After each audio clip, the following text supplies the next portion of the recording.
They attacked cops and tried to overturn the 2020 election. It was deadly and an assault on our democracy. But there was a teenage boy at the time who tried to do something about it, even if it meant tearing his family apart. Jackson Reffitt had been concerned about his father's behavior for months, but it was when he saw his dad on the Capitol steps on January 6th, he knew what he had to do. Call the FBI, and he did. Now the 22-year-old Texas native says he's fearing for his life after playing a major role in sending his own father, Guy Wesley Reffitt, to prison for his role in the January 6th insurrection.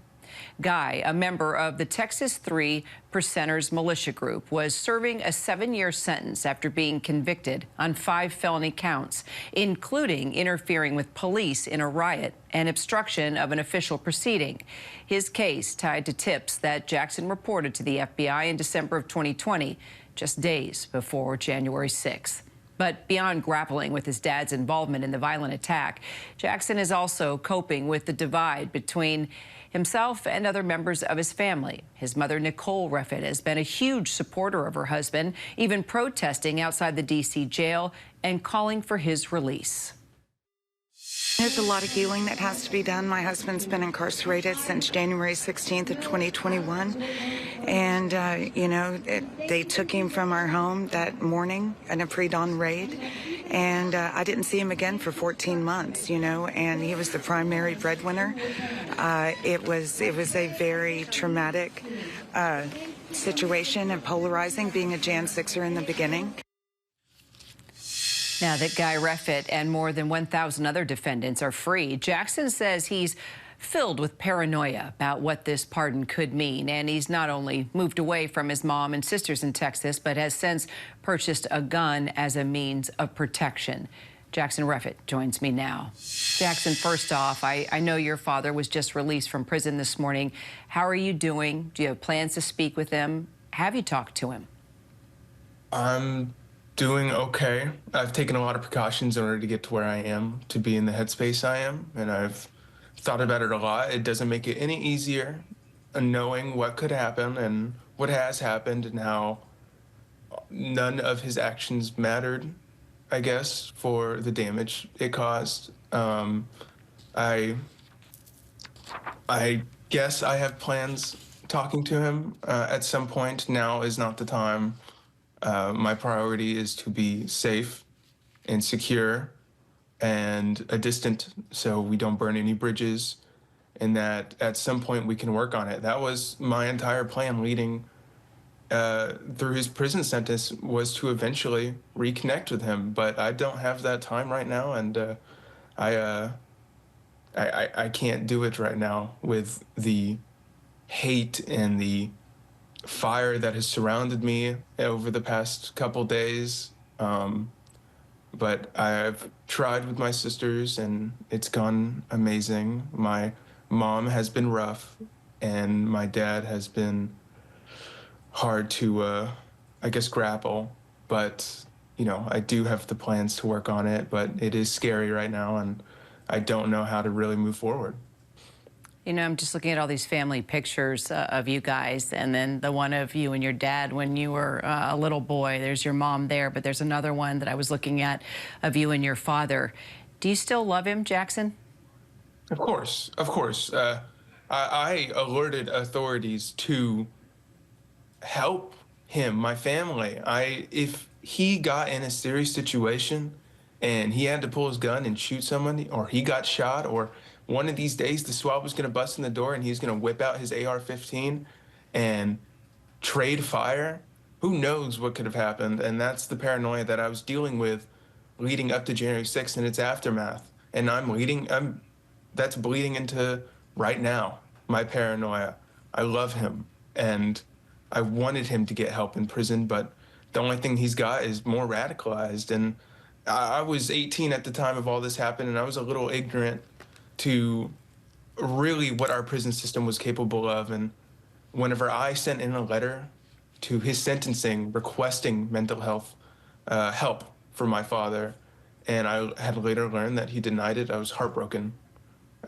He does not need more contact with these far-right extreme militias that are going to validate him. He needs help, and this pardon is not going to help him. This is going to validate him and justify every action that he has taken leading up to this point. And that's what scares me, is who knows what that validation could lead to. So your dad is actually quoted in court documents threatening you, even calling you a traitor and saying, you know what happens to traitors, traitors get shot. I know you've armed yourself now, but do you think you will actually be forced to use it? Do you really think that your dad will hurt you? I have no idea. I have no idea what's going to go forward. I don't, of course, I never want to use this handgun. This handgun is, if I ever have to use it, it will be the worst day of my life. It is not just my father, it's the people he's associated with, the people that don't have this connection to me that will feel more inclined to take action.